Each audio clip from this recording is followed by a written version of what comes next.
고사성어 중에 당랑포선이라는 고사성어가 있습니다. 당랑규선이라고 쓰기도 하는데요. 글자 그대로 풀이를 하면 매미를 잡으려고 하는 사마귀라는 뜻입니다. 매미를 잡으려고 하는 사마귀. 그 고사에 얽힌 이야기가 있습니다. 여러 가지 버전이 있는데 거의 이런 이야기입니다. 어떤 사냥꾼이 까치를 발견했습니다. 새를 발견해서 새를 화살로 잡으려고 이렇게 화살로 딱 조준을 하고 있었습니다. 근데 보통은 그렇게 조준을 하면 낌새를 챈 새들이 도망가거나 이렇게 막 둘러보거나 그렇게 할 텐데 그 까치는 한 곳만을 계속 쳐다보고 있는 겁니다. 한 곳만을. 그 사냥꾼이 저 새가 어디를 보나 궁금해서 보니까 그 사마귀를 이렇게 보고 있었습니다. 사마귀를 잡아먹으려고 까치가 유심히 보고 있는 거죠. 근데 그 사마귀도 까치가 자기를 보고 있다는 걸 모르고 한 군데를 유심히 보고 있는 겁니다. 그래서 사마귀가 어디를 보나 봤더니 매미를 한 마리 보고 있는 겁니다. 그 사마귀도 매미를 잡아먹으려고 그 매미를 보고 있는 거죠. 그 장면을 보고 사냥꾼이 속으로 이렇게 생각했습니다. 참 어리석다. 저 미물들이 어리석다. 눈앞에 먹을 것에 완전히 정신이 팔려서 자기를 노리고 있는 존재가 있다는 걸 전혀 모르고 있구나. 사마귀도 어리석고 까치도 어리석고 참 어리석다라고 생각을 하고 있었는데 그 순간 이 사냥꾼이 옆에 있는 웅덩이를 못 보고 발을 헛디뎌서 물속에 빠졌다라는 그런 고사입니다. 그러니까 주위를 둘러보지 못하는 다른 이의 어리석음을 보면서 비웃고 있었는데 알고 보니 자기도 똑같은 존재, 주위를 둘러보지 못하는 똑같은 존재였다는 거지요. 사실 이 고사는 눈앞의 이익만을 쫓다가 더 큰 위험을 보지 못한다는 내용의 고사인데요. 제가 오늘 본문을 보다가 이 고사가 생각이 났습니다. 그러니까 내가 보지 못하는 무언가가 있다라는 그런 관점에서 그렇습니다. 오늘 본문은 사울과 다윗의 이야기를 쭉 들려주고 있다가 마지막에 갑자기 이 장면이 확 넓어지면서, 그러니까 TV 드라마나 영화 보면 카메라가 줌 아웃하면서 배경이 이렇게 크게 보일 때가 있잖아요. 그렇게 장면이 확 넓어지면서 하나님께서 그곳에 함께 계셨음을 우리에게 보여주고 있습니다. 오늘 본문의 시작은 10사람이 사울에게 다윗의 거처를 알려주는 것으로 시작합니다. 10사람들이 광야에 있는 다윗의 거처를 사울에게 고자질을 합니다. 10사람들이 다윗이 있는 곳을 사울에게 알린 것은 이번이 두 번째였습니다. 23장에도 비슷한 일이 있었는데요. 또다시 그런 일을 합니다. 아마도 이 사람들은 사울이 다윗을 잡으면 자기들에게 뭔가 보상을 해줄 거라고 생각을 했던 것 같습니다. 사울은 10사람들의 말을 듣고 3,000명의 사람을 데리고 내려갑니다. 광야에 있었던 다윗은 그 소식을 듣습니다. 사울이 가까이 온 것을 듣고요. 5절 말씀에서 직접 사울이 있는 곳을 살펴보러 갑니다. 근데 이때 다윗이 좀 엉뚱한 행동을 합니다. 어떤 행동이냐면 본인이 내가 직접 가서 사울을 보고 오겠다는 겁니다. 다윗이 왜 이런 생각을 하고 행동을 했는지 저는 잘 이해가 가지 않습니다. 다윗이 다윗 무리의 지도자 아닙니까? 그런데 굳이 적진의 한가운데 들어갔다 오겠다는 게 왜 이런 행동을 했을까? 잘 이해가 안 갑니다. 지금 생명의 위협을 받으며 도망다니고 있는 상황인데 굳이 호랑이 굴 속으로 들어가겠다는 것 아닙니까? 가서 차라리 사울을 해치거나 사울의 목숨을 빼앗았다면 이해를 할 수가 있을 텐데 다윗은 그럴 마음도 그럴 의도도 없었습니다. 왜 거기 갔을까? 사울이 보고 싶었나? 아니면 사울에 대한 연민의 정이 있었나? 잘 이해가 되지 않습니다. 어쨌든 사울에게 가기로 결심을 한 다윗은 누가 나와 함께 내려가겠느냐라고 질문합니다. 그리고 그 다윗의 질문에 아비새가 내가 함께 가겠나이다 라고 답합니다. 아비새는 다윗의 충성된 용사였습니다. 본문에 수르야의 아들이라고 설명이 되는데요. 이 수르야의 아들은 3명이 나옵니다.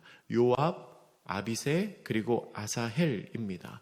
이들은 다윗의 친척들이었습니다. 다윗의 조카뻘 되는 사람들이었습니다. 그리고 다윗의 가장 충성하고 또한 용맹스러운 부하였습니다. 다윗을 따라 나선 아비새의 결단은 굉장히 용기 있는 행동이었습니다. 그리고 그렇게 자원해서 내가 가겠습니다 라고 말하는 이 아비새가 다윗으로서는 굉장히 고마웠을 것 같습니다. 여러분, 리더의 입장에서는 내가 하겠습니다 라고 대답하는 사람이 제일 고맙습니다. 특별히 어려운 일에 있어서는 그렇죠. 내가 이 일을 해야 되는데 누가 나와 함께 이 일을 할 수 있을까 고민하고 있을 때 내가 하겠습니다 라고 말하는 사람이 있으면 참 고마운 마음이 듭니다. 우리가 하나님의 일을 할 때, 우리가 주의 일을 할 때 주저함 없이 그렇게 말할 수 있는 사람들 되면 좋겠습니다. 하나님의 일에 있어서 누가 그 일을 할 수 있을까 할 때 내가 하겠습니다. 제가 하겠습니다. 제가 그 일을 할 수 있습니다 라고 말할 수 있는 우리가 되면 참 좋겠습니다. 그렇게 다윗과 아비새가 내려가서 보니 사울은 진영 가운데 누워서 자고 있었습니다. 그리고 사울의 머리 곁에는 창이 꽂혀 있었습니다. 그 순간 아비새가 이런 말을 합니다. 8절 말씀입니다. 우리 같이 읽겠습니다. 시작. 아비새가 다윗에게 이르되 하나님이 오늘 당신의 원수를 당신의 손에 넘기셨나이다. 그러므로 청하오니 내가 창으로 그를 찔러서 단번에 땅에 꽂게 하소서. 내가 그를 2번 찌를 것이 없으리이다 하니. 아멘. 여러분, 아비새가 다윗에게 하는 이 말은 너무 당연한 말입니다. 아비새는 지금 너무 당연한 이야기를 하고 있습니다. 아비새가 보았을 때 사울과 다윗은 서로 죽고 죽이는 싸움을 하고 있습니다. 지금의 상황은 내가 죽지 않으면 내가 먼저 죽거나 상대방이 죽거나 내가 죽지 않으면 상대방이 죽는 그런 싸움, 그런 전쟁을 하고 있는 시기입니다. 그런 상황에서 사울이 자고 있는 것을 보았으니 이 순간은 정말로 하나님이 주신 기회인 겁니다. 절호의 기회이지요. 더구나 아비새는 내가 그 일을 하겠다고 말합니다. 내가. 다윗이요, 기회가 왔습니다. 칼로 찌르시죠. 그게 아니고요. 내가 그 일을 하겠다고 말합니다. 왜 그렇게 말합니까? 아비새는 알고 있었습니다. 다윗은 사울을 죽일 수 없다는 걸 알고 있었습니다. 경험적으로 알았습니다. 이미 많이 보았잖아요. 다윗은 사울을 죽일 마음도 없고 의도도 없다는 거 압니다. 그러니까 내가 하겠다는 겁니다. 당신이 못하는 일이니까. 그리고 다윗을 죄인으로 만들 수 없으니까 제가 하겠습니다. 당신이 시킨 일도 아니고 당신이 직접 한 일도 아니고 내가 자원해서 한 일이기 때문에 당신에게는 죄가 돌아가지 않을 겁니다. 내가 그 일을 하겠습니다 라고 말합니다. 여러분, 누군가가 이렇게 이야기를 한다면 어떻겠습니까? 이거 다윗의 입장에서는 너무 반가운 얘기 아닙니까? 눈에 가시 같은 사람, 내 손에 코 묻히지 않고 내 손에 피 묻히지 않고 그가 알아서 해결해 주겠다는데 너무 고마운 이야기일 겁니다. 근데 다윗은요, 이 순간 이렇게 대답을 합니다. 9절 말씀입니다. 같이 읽습니다. 시작. 다윗이 아비새에게 이르되 죽이지 말라. 누구든지 손을 들어 여호와의 기름 부음 받을 자들 치면 죄가 없겠느냐 하고. 아멘. 다윗의 대답은 죽이지 말아라 였습니다. 왜 그렇습니까? 누구라도 사울을 죽여서는 안 된다는 겁니다. 내가 죄를 짓지 않는 게 중요한 게 아니라, 내가 사울을 해치지 않는 게 중요한 게 아니라 누구라도 그에게는 손을 대어서 안 된다고 말합니다. 그 사람 사울은 하나님의 기름 부음을 받은 자이기 때문에 아무도 그를 해쳐서는 안 된다는 거지요. 여러분, 사실 이 상황, 이 전쟁이라는 상황, 혹은 싸움이라는 상황을 고려한 판단에서는 아비새의 말이 옳습니다. 아비새가 하는 말이 맞습니다. 그게 맞는 말입니다. 그를 죽이지 않으면 내가 죽게 생겼는데요. 그 경쟁자를 없애는 게 너무나 당연한 얘기입니다. 근데 다윗의 선택은 뭐냐면 옳은 것을 선택하는 것이 아니라 하나님의 뜻을 선택합니다. 맞는 것을 선택하는 게 아니라 하나님의 뜻을 선택합니다. 여러분, 이게 참 중요한 겁니다. 우리는 언제나 옳은 결정, 맞는 결정, 그 결정이 무엇인지를 잘 판단해서 그렇게 결정하는 것이 맞다고 생각하는데 다윗은 그게 아닌 겁니다. 그래, 네 말이 맞아. 지금 이 상황에서는 그렇게 하는 게 옳아. 근데 하나님의 뜻은 그게 아니야. 그러니까 손을 대지 않는 게 하나님의 뜻이다. 라고 결정합니다. 그 후에 다윗은 마치 예언 같은 이야기를 합니다. 10절에서 이렇게 말하지요. 다윗이 또 이르되 여호와께서 살아계심을 두고 맹세하노니 여호와께서 그를 치시리니 혹은 죽을 날이 이르거나 또는 전장에 나가서 망하리라. 하나님이 그를 세우셨기 때문에 하나님이 해결하실 거라는 겁니다. 다윗은 하나님이 주권자이시기 때문에 자신이 사울에게 손을 대지 않아도 하나님께서 그를 알아서 치실 것이라고 말하며 질병이나 사고나 혹은 전쟁에 나가서 죽게 될 거라고. 그러니까 우리가 의도적으로 그를 해치지 않아도 하나님이 알아서 하실 거라고 말합니다. 그래서 다윗은 이렇게 행동합니다. 11절 말씀입니다. 같이 읽습니다. 시작. 내가 손을 들어 여호와의 기름 부음 바른 자를 치는 것을 여호와께서 금하시나니 너는 그의 머리 곁에 있는 창과 물병만 가지고 가자 하고. 아멘. 여호와의 기름 부음 받은 자를 치는 것을 하나님께서 금하셨으니 우리는 창과 물병만 가지고 도로 가자는 겁니다. 그게 다윗의 결정이었습니다. 흥미로운 건 아비새의 반응입니다. 다윗의 이 말을 들은 아비새가 어떻게 반응했을까요? 여러분, 아비새가 어떻게 반응합니까? 그 성경에 안 나옵니다. 찾을 수가 없습니다. 아무 말 없습니다. 아무 말 없었다는 건 그대로 순종했다는 겁니다. 분명히 아비새의 생각과는 다른 결정입니다. 아비새의 생각은 뭐였죠? 죽여야 됩니다. 그게 맞습니다. 근데 다윗이 아니다, 그냥 가자 하니까 아비새는 아무 말 하지 않습니다. 마음으로는 다윗의 생각에 동의하지 않았을 게 분명합니다. 그런데 아비새는 다윗의 권위에 순종합니다. 그 순종을 어디에서부터 배웠을까요? 다윗이 하나님의 뜻에 순종하는 걸 보면서 배웠을 겁니다. 자신의 리더가 하나님의 뜻에 그대로 순종하는 것 보면서 이 아비새도 자신의 권위자의 말에 그냥 그대로 순종하는 겁니다. 두 사람은 사울의 창과 물병만을 가지고 돌아왔습니다. 이게 같은 창인지는 모르겠지만, 여러분 기억하실지 모르겠지만 사울이 몇 번이나 창을 던져서 다윗을 죽이려고 했었습니다. 창을 던져서 다윗을 죽이려고 했는데 그 사울의 창을 빼앗아 가지고 온 겁니다. 다윗이 사울에게서 창을 빼앗았다는 것은 사울이 더 이상 나의 생명을 위협하는 존재가 되지 못한다는 것을 다윗에게는 의미합니다. 그리고 아무리 머리맡에 창을 두고 3,000명의 병사와 동행을 하더라도 하나님이 지켜주시지 않으면 아무런 소용이 없다는 것을 또한 우리에게 보여줍니다. 그 다음 말씀 12절의 시작은 이렇게 기록합니다. 다윗이 사울의 머리 곁에서 창과 물병을 가지고 떠나가되. 정말로 창하고 물병만 가지고 그 진영을 빠져나옵니다. 여러분, 이게 세상적인 관점에서 보면 참 답답한 일입니다. 얼마나 큰 위험을 감수하고 거기까지 내려갔습니까? 근데 고작 그것만 가지고 돌아온다는 게 참 답답한 일이지요. 그런데 다윗은 어느 순간부터 하나님을 따르겠다고 결단을 했고요. 그 결심을 끝까지 지킵니다. 여러분, 결단하는 것보다 중요한 것은 행동으로 옮기는 겁니다. 결단은 쉽습니다.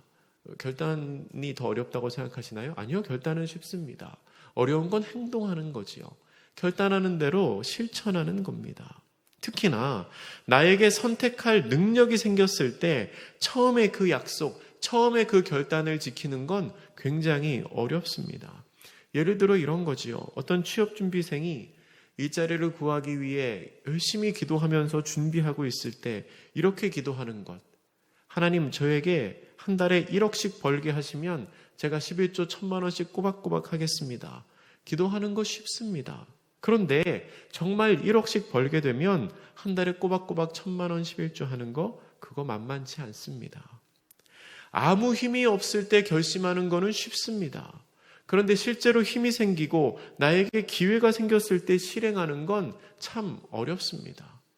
하나님, 저에게 능력과 힘이 생기면 제가 모든 사람들 사랑하고 용서하고 관용하고 품어주겠습니다. 나에게 힘과 능력이 없을 때 기도하는 건 너무 쉬운데요. 진짜 힘이 생기고 능력이 생겼을 때 모든 사람을 사랑하고 섬기는 것 결코 쉽지 않습니다. 그런데 다윗은 지금 그 어려운 일을 하고 있는 겁니다.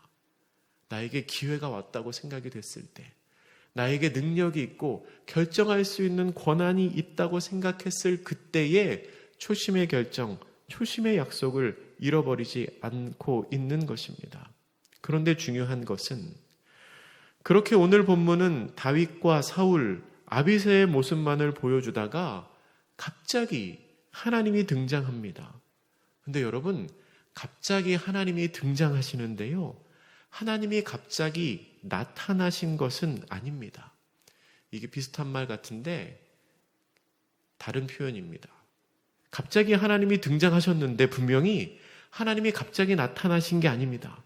무슨 말이냐면 원래부터 거기에 계셨는데 이제 화면에 잡히신 겁니다.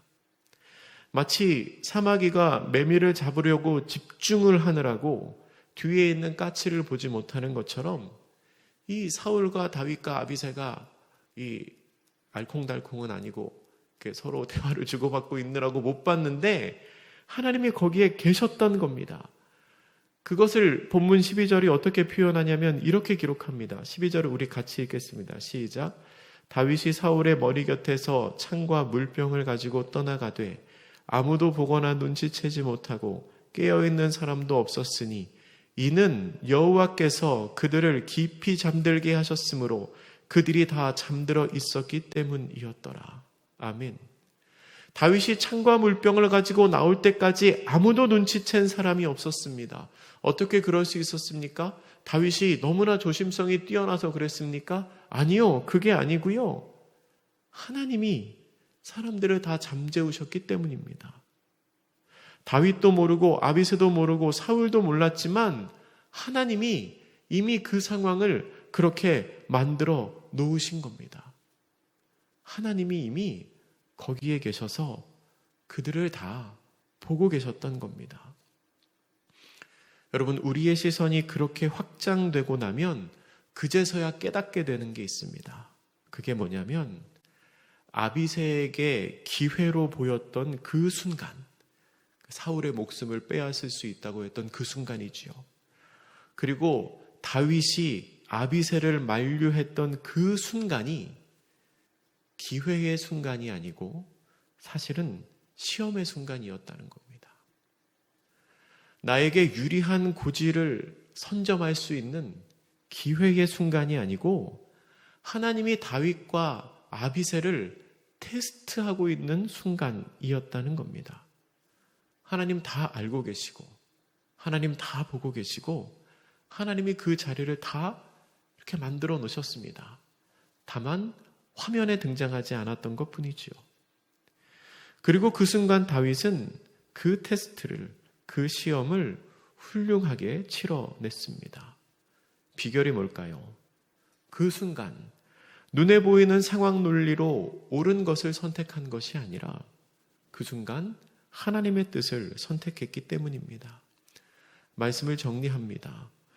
오늘 본문에서 다윗은 다시 한번 사울의 목숨을 살려줍니다. 세상적인 관점으로 보면 분명 기회였을 수 있습니다.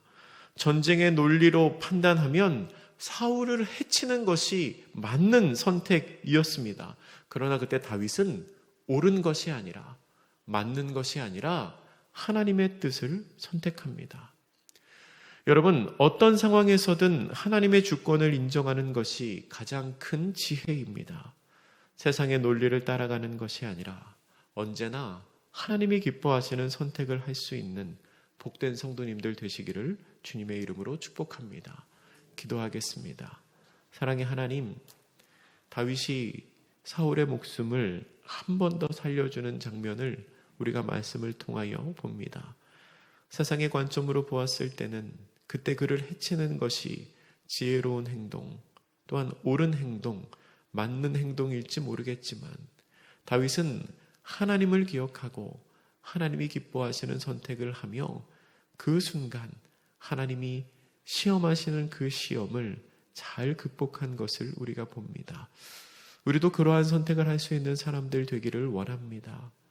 나의 지혜 혹은 세상의 가치 판단을 따라가는 것이 아니라 하나님이 이 상황을 어떻게 보실지, 하나님이 기뻐하는 일은 무엇일지를 기억하고 선택할 수 있는 저희들 될 수 있도록 주님 우리와 함께하여 주시옵소서. 감사드리며 예수님의 이름으로 기도드립니다. 아멘.